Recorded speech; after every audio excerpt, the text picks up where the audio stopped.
Hello and welcome into the Fog.net podcast. My name is Michael Swain, the Kansas beat writer for 24/7 Sports.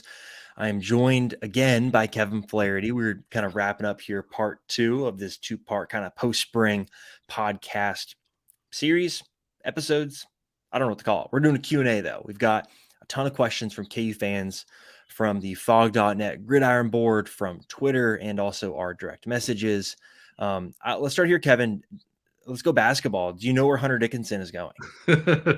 If you are watching the video, then you can see that my little tag says, "I do not know where Hunter Dickinson is going." Now it was kind of funny. That was on his podcast, right? That he put, "I don't know where I'm going." So Hunter Dickinson having fun with the masses at this point.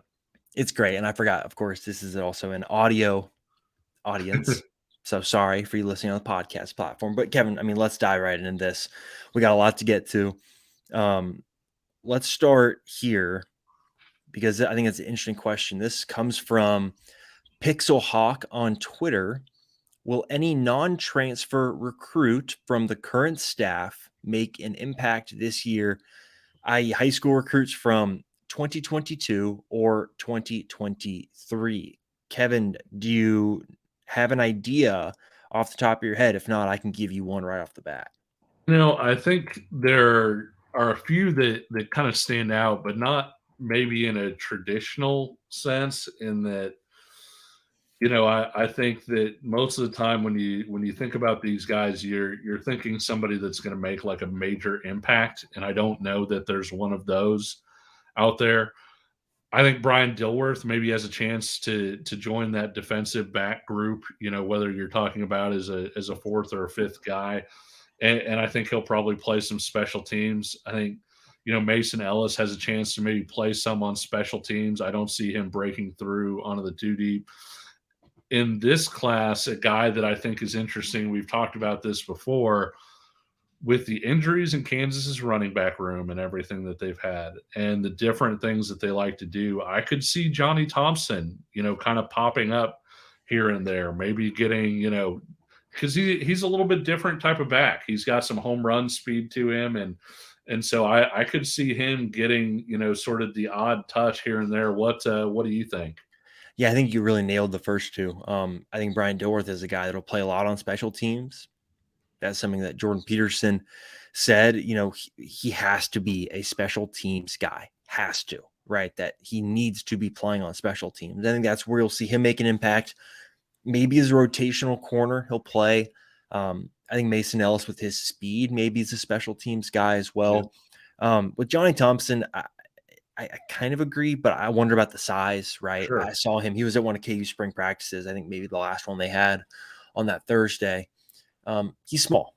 He's small. He's listed at 5'10". It's probably 5'10", but he's 185, 190 pounds. Like, that's the one thing you wonder about is, hey, can this guy take the hits? And if he arrives in June and takes some strides and is able to, say by mid-October, be closer to 195, 200, then yeah, I could see him maybe playing a little bit, but it's just hard to pick. I think maybe like a Jaden Ham, I look at him, if he ends up coming along, being an early enrollee helps you so much. Sure. I look at the other early enrollees, right? The closer to the line of scrimmage you get, the harder it is to play early.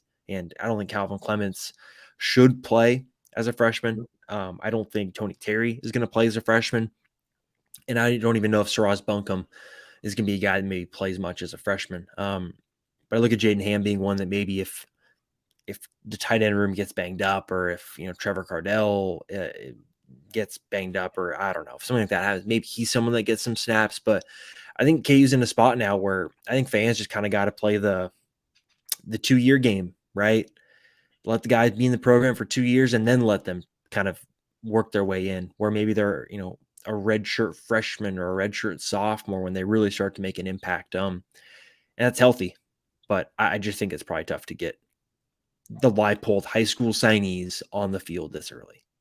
Yeah, and that's not a bad thing. You and I have talked about it in the past, where if freshman year OJ Burroughs were to show up on campus tomorrow, KU wouldn't need him to play. Mhm. And, that's a much better situation to be in than what OJ Burrows came into as a freshman. And so I think, that's a positive development. I also think that the staff realizes that. And so I Mhm. think that they've taken some guys that, have some developmental potential that they can say, hey, maybe this guy isn't ready to play right away, but you throw him in the weight room for 2 or 3 years, and he's somebody that can give us some major returns. And I think that they recruit that way, and so Mhm. maybe they do go after a guy who's a little bit more of a project on the recruiting trail, but I think that's with intention, and I think that it's a good place to be in.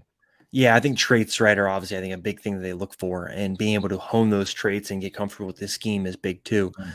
Um, Speaking of staff, I thought this was a great question from JBall09 on the message board.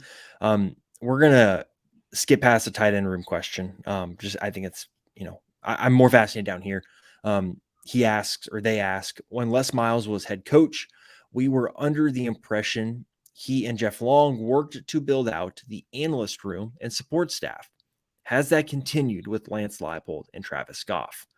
Any insight into the number of staffers or key benefit areas of focus? I mean, Kevin, you know, you've been around the program longer than I have. Um, how have you seen this change over the last few years? Because I have my own opinion over the last 18 months, but for you, how have you seen the support staff grow maybe since David Beatty was hired? Yeah, I think, when Les Miles was hired, something that I said to a friend of mine was I didn't know how he could fail. And it wasn't necessarily that he couldn't fail as a coach or anything like that, but just that where they were kind of coming from. And I felt very similarly with David Beatty. David Beatty inherited 38 or 42 scholarship players. I mean, when that happens, it's awfully tough to win games. When Les Miles came in, the scholarship situation was in a little bit better place, than what Beatty inherited. Still wasn't, a full complement of players. But the main thing that I think they noticed was Kansas was woefully low on support staffers, their recruiting office, different things like that. And so they really worked to kind of build that group up to add a lot of people. And I think you see the benefit of that with Leipold staff. I do think that's carried over, I guess, to answer the question. Mm-hmm. When you look at guys like Greg Schwarzkopf and like what he does in terms of scouting, when you look at Scott Aligo and his job, not necessarily, scouting high school guys as much, I feel like a lot of the success that Kansas has had in the transfer portal, is because that's kind of what Aligo's specialty is, and what he's done really, really well. And so, and then you look at a guy like Rob Ianello almost serving, as a general manager, if you will, to kind of hone in on a lot of different things. And you see the social media content, you see recruits getting stuff on their birthdays. You see, a lot of the things that maybe don't get noticed but wind up going a long way, right? Mm-hmm. The graphics that you and I see on Twitter all the time, and things like that. So I do think they've continued to build out that group.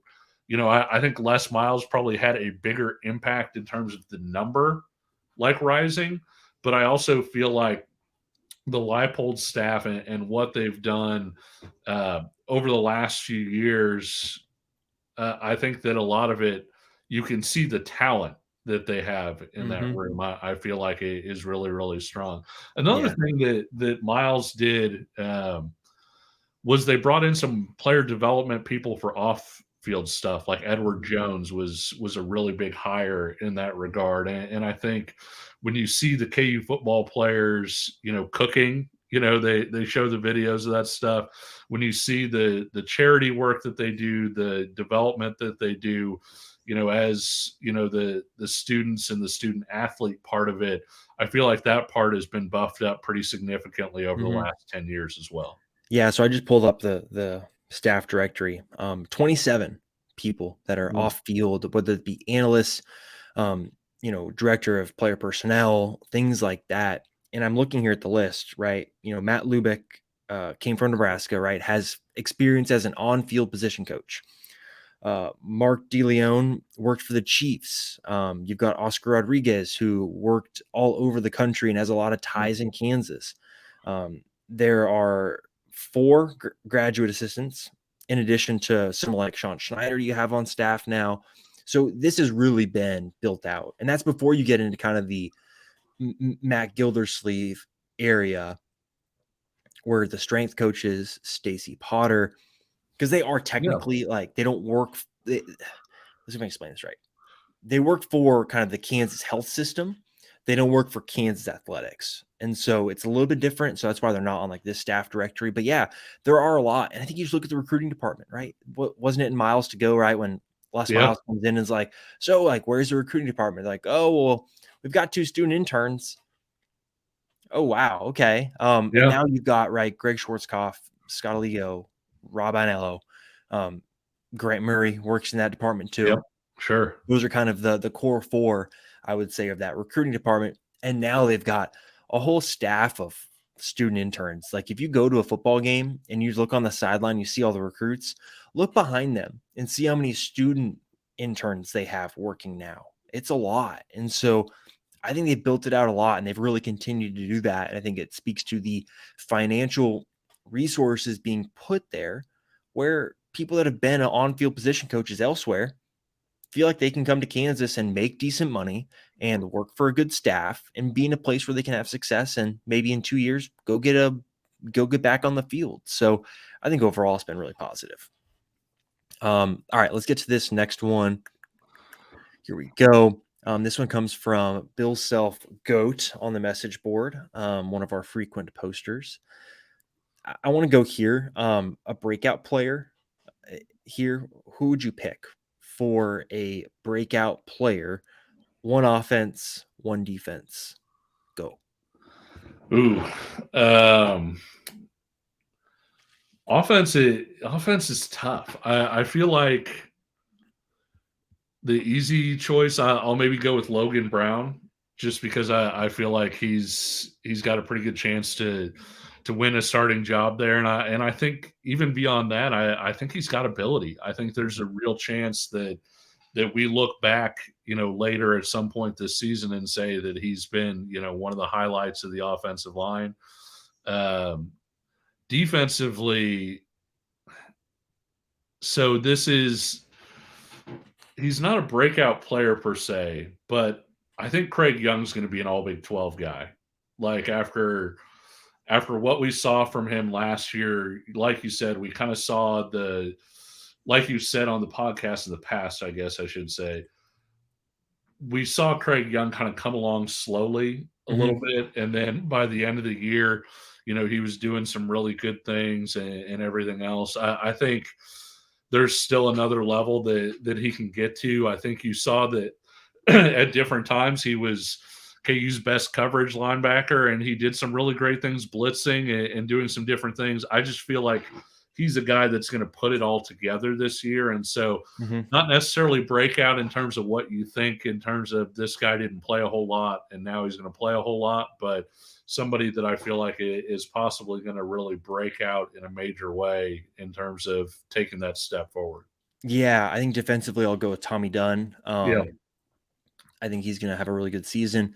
And again, breakout, like I think he's going to have a really good season and it still won't be the best he'll play at Kansas. Offensively, it's hard, right? Because I think they return so much. I think you have to go offensive line. I think I'm going to say Kobe Baines just because I just think he's going to start. I Yeah. think he is. And so, yeah, those are my 2 there. I think this is a really good question here from Max Rebo. I really hope I pronounced your last name right. My apologies if I didn't. I think we know the offense will be good. Do we think the defense will be good enough to have KU as an 8 or 9 win team? Do you want this one first or? Sure. No, it won't. It won't. Sorry. I think it'll be good enough for.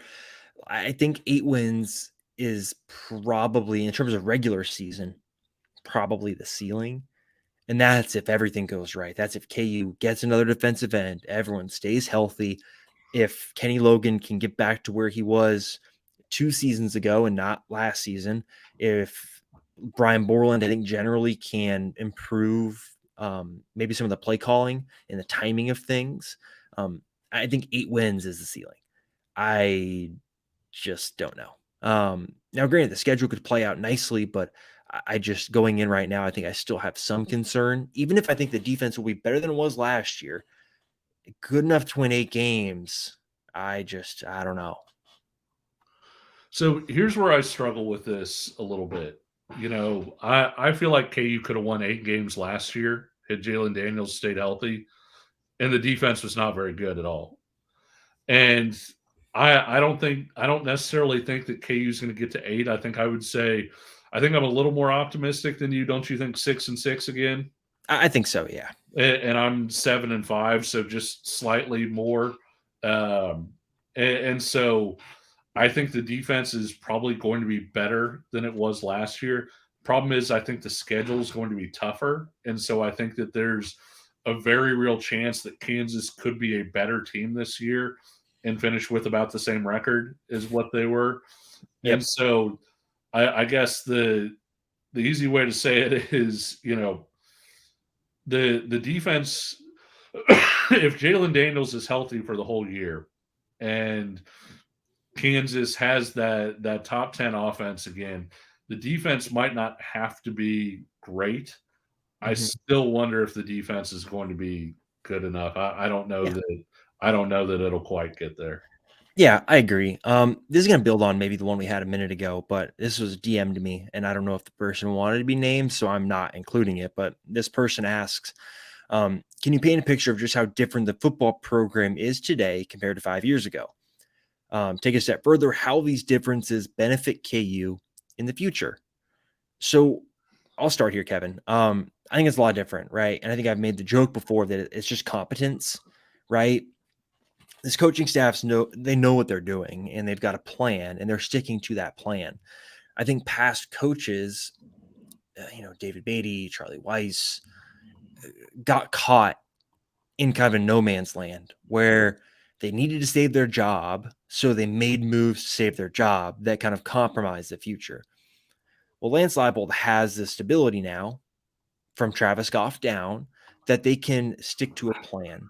And I think the recruiting you see right now is with that in mind, where they've done a good job of revamping the roster. Offensive line room is the best it's ever been. The cornerbacks room, right? Think about what it looked like when they showed up and what it looks like now, right? You've got a former top 100 recruit in Demarius McGee who might not even start, right? Kalen Gervin started at Michigan State and he doesn't really start. So you look at these position groups they've been able to revamp, right? That's positive. But now you've got players like Brian Dilworth coming through in the defensive backs room. You look at the offensive line, Calvin Clements, James Livingston, Joe Baker, guys that are young now that have time to develop. And so I think just the competence of having a plan, sticking to it, not wavering from it, is allowing this program to head in a direction where it can be sustainable. Where maybe KU doesn't have to go out and get 15 transfers. Or maybe it's now you pick your spots, right? You go 4, 5, 6 a year. And so I think overall you see just top to bottom this plan being unfolded. And maybe there's going to be a bad year, right? Maybe injuries hamper KU here and there. But I think just the sustainability of this program is in such a better spot than it was 5 years ago. Yeah, I mean, you look at the 2020 season, the COVID shortened season, and not only does Kansas go 0-9, Kansas is barely competitive in any of those games. And then you have a coaching search at a weird time because of the way things played out. And I've said this before. I don't know if you can give Travis Goff enough credit for how that search was handled. I mean, Mm. the two finalists wind up being Monken and Army and Lance Leipold. Willie Fritz was interested in the job. There were other current Power Five head coaches, guys who are now head coaches, who were interested in the job. Like, I really think that it came down to, some really high level candidates and everything else. And I thought that was hiring of Goff, the way that search was run, was sort of the first indicator that the stability was going in the right direction. Mm-hmm. You wind up being sort of undermanned. We've talked about this on the podcast before, but the Leipold staff, because they didn't get a spring, they were still installing stuff midway through their first season. And you wind up going to Texas and beating Texas and being able to parlay that into some momentum. And I guess the next thing I would say, you've talked about the roster quality and depth and things like that. The other thing that I would say is, Michael, it's changed in a year from a recruiting standpoint. Because last year there was, the 2023 class was maybe the best in-state class of Kansas talent that I've ever seen. And I've probably been doing this since 03, 04-ish, where I've actually paid attention to in-state. I know. Do you want to know what grade I was in? If you're not watching the video, Swain is definitely giving his, Kevin is really old face, on there. But it was a really good class. And one of the elite guys in the class had a parent tell us, flat out, if we stay in state, we know where the in-state school is to send him to, basically saying that it's K-State. There was no other option to send him in state. It was K-State or nothing, right? Or out of state. And to talk to guys in this 2024 class, Swain, we've obviously talked to people in the 2025 class as well. Kansas is a legitimate option for these guys. And you don't hear the comments of, oh my gosh, I would just never go to Kansas. It's a train wreck. Or, oh my gosh, it's whatever else. And so I think you start to see that buzz on the recruiting trail as well. And certainly you look at the guys Kansas has committed already in 2024. Kansas is striking the iron pretty hot right now in recruiting as well. And I think that's another indicator of the stability and the way all of that's going. Yeah, I'll hit on the 2024 class and the question we have in a second. Sure. I want to move to this because I did some research on this one.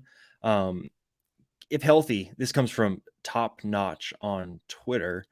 If healthy, can Jalen Daniels get to 4,000 yards and 30 touchdowns?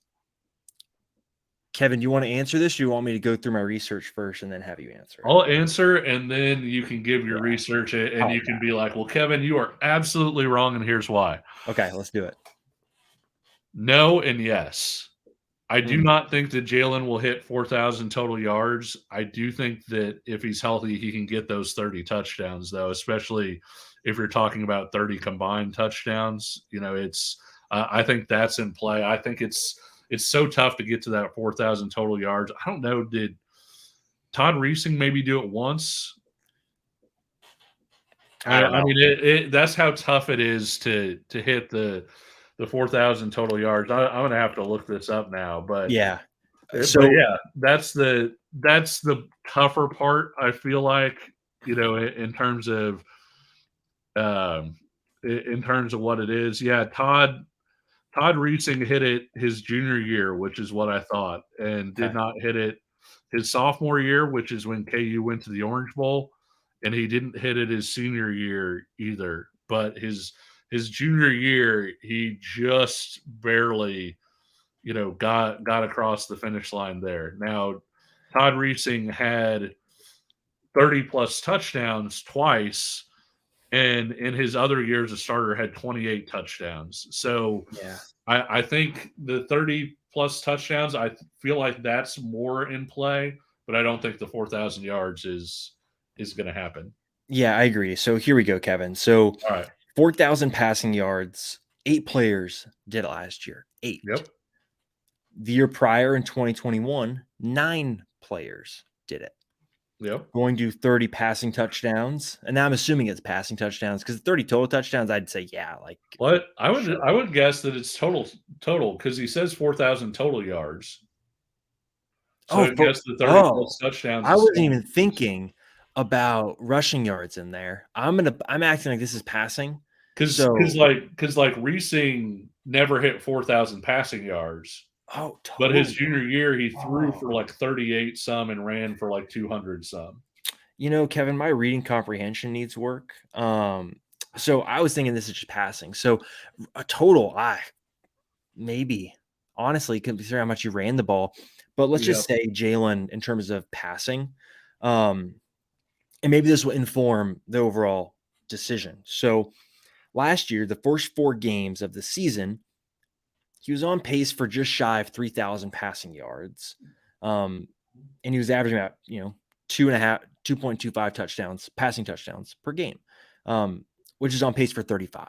So I think 30 total touchdowns, easy. I think 30 passing touchdowns he can do easily. The total number is fascinating here, Kevin, because if you're to say that Jalen Daniels averages 250 passing yards per game next year, he will be at about 3,250 if you count KU making a bowl game. Okay. Yep. So then he would need 750 yards per game, which comes out to 658 rushing yards a game. I think it's reasonable. I think 4,000 combined. I think you could do it. 4,000 passing, no, but I think 4,000 combined yards. I think he probably could. 60 yards a game on the ground, right? That's still a lot. Is it? I feel like I that's gotta still look a up what lot. he was running last year. Hold on a second here. All This is right. great. All This is right. great Hey, podcast for people listening. I'm sure they're other rolling people want to this. hear other questions, but Swain's got to get into this one. Yeah, well, because again, my reading comprehension needs work. I mean, my grade school teachers would have told you that. So rushing yards, yeah, 60 per game. Oof, yeah, that's actually hard. Yeah, it'd be tough. You might be able to do it. All right, let's move on. All right, next question from Jayhawk402. Let's start here at the top. Most important positions for the 2024 recruiting class. Kansas already has a quarterback committed in Isaiah Marshall. They already have a cornerback committed in Andre Gibson, a running back committed in Red Martell, and then as of last week, a tight end committed in Carson Brunn. KU will not recruit any more quarterbacks. KU will not recruit any more tight ends. And maybe running back. Who knows? We'll see. I'll let you go from there. What positions do you think are the most important going forward? Well, the most important position was quarterback before they Mhm. got Isaiah Marshall, I Yeah. think. And I think the other one that kind of jumps out to me when you look at the roster is where are the young linebackers? And Mhm. so I think that's kind of the position that I circle and say, hey, that's something they need to continue to work on. Obviously you'd like to see some good edges in this class somewhere. If you could get a guy who's legitimately 6'5", rangy. They don't really have a lot of those guys in the program right now, and so those are kind of the positions that jump Mhm. out to me. Like I said, I feel like quarterback was the most important position, and that's why it was so important that they went out and got their guy. And make no mistake, as I think Swain would agree with me here, Isaiah Marshall is their guy. Like, this is the guy they targeted. Yep. They recruited him a really long time. They really like him.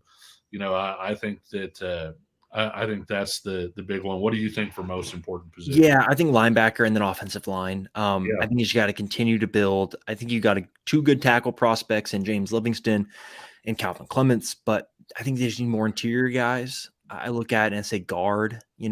Where are the young guards, right? DK Stearns is young, but just not a name you hear a lot about. So I think young guards is big, and then linebacker. I think defensively. I want to hit on this one real quick. The Kansas City guys. I don't think Kansas is going to get any of them. You look at David Dossett from Lee Summit. Probably Kansas State if I had to guess, considering the connection they have at Lee Summit. Jaden Riddell gonna leave the region if I had to guess. He's already got Alabama offers. Obviously, Sprague is going to Michigan. Melvin Lassiter from Liberty North. I don't think KU's really in that one. Jay Sean Ross was awesome at the UC Report camp. I Yep. don't think KU's I just think the Kansas City guys this cycle is just not going to happen. I think Caden Massey is probably the in-state guy that KU fans need to know. And then obviously BJ Kennedy. We'll see how things go there. Yeah, I would definitely agree with that. I think Kennedy's so intriguing because it's somewhat similar to Dominic Orange in that Mm, Orange got like all these big offers and everything, and yeah. then kind of faded off for a little while. And but at the same time, you take that guy, right? Because you say somewhere in there is the player that encouraged Georgia and Ohio State and whoever to offer. Yep. And Iowa State was able to tap into that guy and get the good Dom Orange a little bit. And, Yeah. with Kennedy, it's not necessarily that, he got lazy or anything like that. He was just hurt. And so Mm, you look at a guy that was picking up some major offers and everything before the injury. You take a guy like BJ Kennedy and think, hey, this guy's got the potential, if we build him up to develop him into something. Caden Massey, I mean, I've been a fan of that kid's for a while, and I thought he did better, way better than I thought he would at UC Report. I mean, if we're being yeah. 100% truthful and honest, I thought he was going to get his lunch eaten, and it wasn't necessarily because I don't think he's very good. It was because I feel like he was fairly raw. Doesn't play against the highest level of competition in Linden. All of a sudden you're going up against, Williams Waneri, you're going up against, Jay Sean Ross and all these other guys, who were really high level dudes. There was a guy there who, had an Alabama offer as well. There were some big time defensive line Hmm. there. And so I expected that Caden would struggle. I thought he fared a lot better than what I would have thought, and he won his fair share of reps even against that Yep. competition. And so here, Kevin, you mentioned the defensive end spot too. Here's a scoop for people on the podcast. Deshaun Warner from Desert Edge, cousin of Andre Gibson, who's KU has committed, 6'4", about 210 pounds. Kevin, get this. He started doing triple jump 6 weeks ago.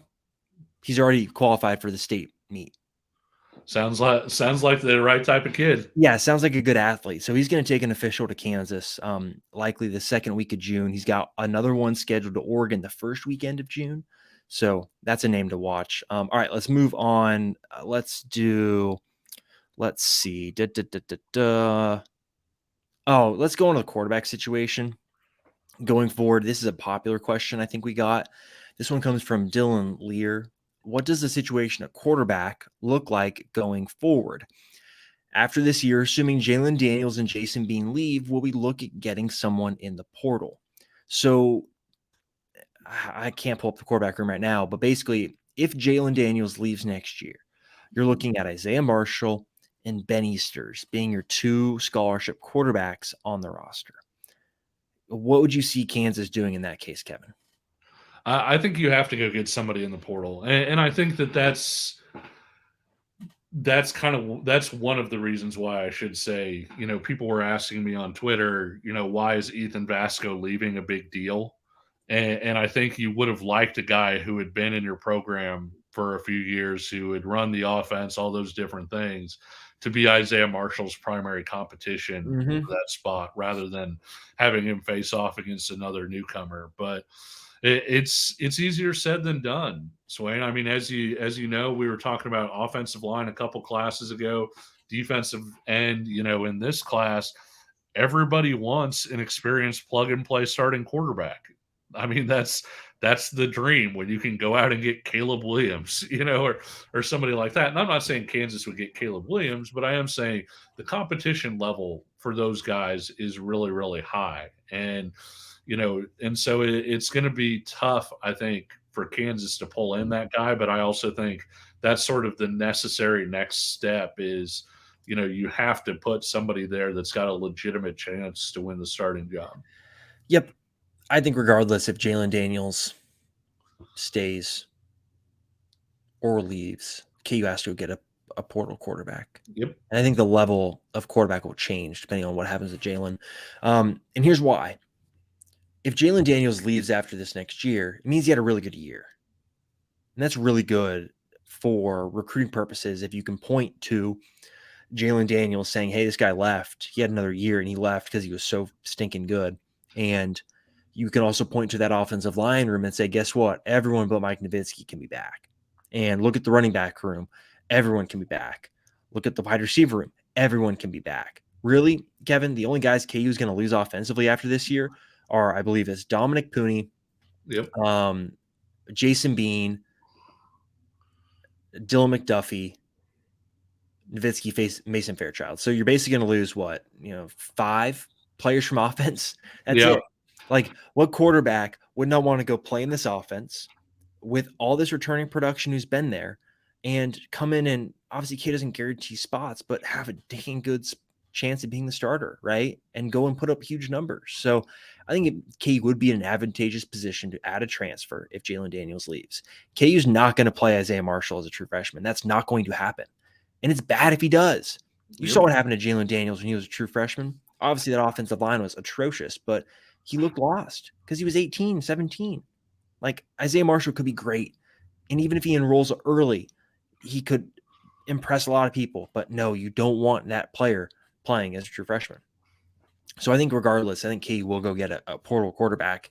If Jalen Daniels returns, maybe it's a kind of like what you saw happen with Les Miles when they got Manny Miles, just a guy that's kind of been around and can be a backup.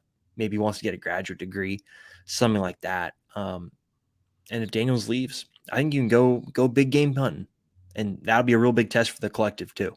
If KU can pony up, and obviously you can't promise things, but if they can show that, hey, Jalen got compensated well for what he did, and this year Jalen makes a good amount of money, like, you can show another quarterback that and say, hey, this is what Jalen made. We can't guarantee you anything, but this is what our star quarterback just made. Just so you know. Yeah, and I So I think think it's a good position to be in. yeah, I think if you're looking at types or whatever, just real quick, Mhm. look at Nebraska bringing Casey Thompson. You look at Iowa bringing Cade McNamara. Guys that have some ability but wound up, kind of on the wrong side of quarterback battles. Somebody like that might be a really good option. Yep, I agree. Let's do this one. Only a couple more, Kevin. I know you have to go. Let's do this one. Which freshman newcomer can we expect the biggest things from? Can't pick offensive line. I'm making that a rule now. Outside of offensive line, what freshman or transfer do you think is going to make the most impact?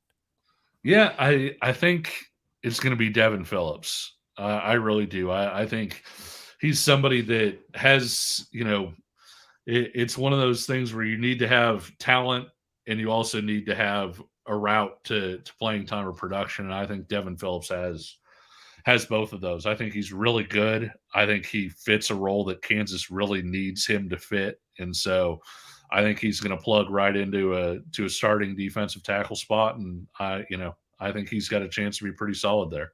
Yep, I think JB Brown is going to be Yeah. my guy that I'll pick for this. I think just linebacker wise, he fits what they look for, and they're not going to play 3 guys 70 snaps. That's the last thing they want to do. So he's going to get opportunities, and I think he'll definitely flash.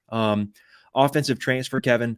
I think we talked about scholarships in the previous podcast, but KU probably is going to have 1, maybe 2.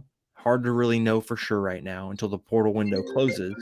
Ooh, phone. Ooh. And if in terms of like offensive transfers, would you see KU going after one? I'm teeing this up for you. I think that there is a type, and we've talked about this before on this podcast. I think if Kansas goes after an offensive player, it's going to be after they go after a defensive end, I think, and potentially even after maybe they go after another defender. So it's not on the very top list. And when you're bringing back a top 10 type offense and you're number 1 in the country in returning offensive production, you don't necessarily have a lot of holes. But I think the one spot that they're looking at and would be wise to look at is a yard after catch guy or or a run after catch guy. I tweeted about AJ Henning from Michigan, who is a guy that averaged I think 18 yards a carry or something like that as a sophomore on jet sweeps and things like that. And he was also Michigan's return guy. And if you watch his high school tape, a lot of it is him catching the ball, making a guy miss, and then just zooming down the field. It's sort of the one thing that Kansas is missing, the Yeah. ability to run a safe play, but get a chunk play out of it. And so I think that's sort of the archetype, is sort of that AJ Henning type guy. If that guy winds up popping, and if Kansas winds up having that extra scholarship to spend on offense. Yep, I agree. I think it's the one position they would go after offensively. And last one here, Kevin. This is a question I get all the time. From someone in my direct messages, do you think recruits are being shown stadium renderings on their visits? I feel like they bring up new facilities in nearly every interview, but are they being shown anything outside of already released projects? Short answer, it's more or less what you've already seen. I think what they can do is maybe show a little bit. I just don't think they're really renderings at this point either. I think they have an idea of what it's going to be, but I think they can show them. I think maybe the Lawrence Journal World put out a photo of the projected what the entire, what is it, Mississippi, 10th Mississippi, whatever the name of the whole project is. They've shown them the layout of what it's going to look like in the future, and they've shown them the renderings of the locker room and everything. And what they really use is that dollar amount, right? You hear over $300 million, and that sounds like a lot because it is a lot of money. And I think they use that to their advantage on the recruiting trail. And I think you see a lot of recruits. They say that because I think they understand the commitment to football. And Bodie McCaslin is a recruit from Illinois who I talked to, who was at a game in the fall, talked about liking the stadium, but thought it, maybe wasn't the most impressive one that he saw. I mean, this is a guy that had been all over the Midwest seeing stadiums, but what he loved on the visit was that the coaches kind of said, hey, like the stadium you saw, when you get here, it's going to be different. And so it's one of these things where I think they're telling kids, hey, the stadium you're going to play in by the time you're a junior, senior, whatever, upperclassman, is going to be different than what you saw during your game day visit. I think that's really enticing for recruits because they know that what they're getting is better than what's being given to players right now.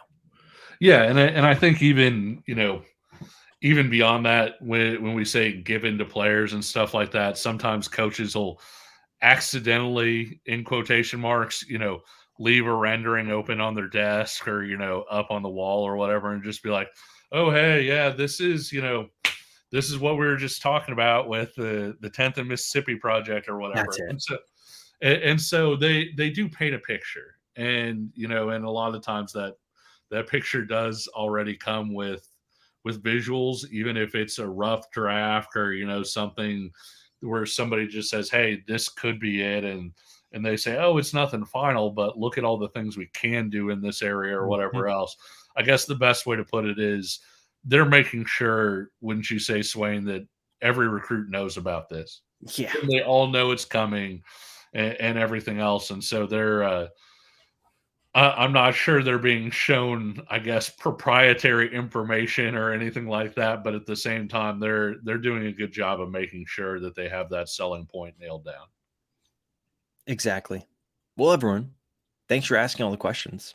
This was fun to do. I'm sure we'll do it again later in the summer as things kind of heat up, and we'll probably do some recruiting focused ones. As high school recruiting is going to be pretty big this summer, I feel like. So, thanks always, Kevin, for joining us, and we will talk to you again soon. And for those watching on YouTube, I'm going to do my spiel here. For those watching on YouTube, make sure you head over to your podcast platform of choice. Subscribe to the Fog.net podcast. If you are listening to this on your podcast platform of choice, head over to our YouTube channel, The Fog Kansas Basketball and Football Coverage. Yes, that's the name of it. And check out all the YouTube videos we do. This podcast is up on YouTube. We do exclusive content for YouTube as well. Kevin, thanks a bunch, and we will do this again soon.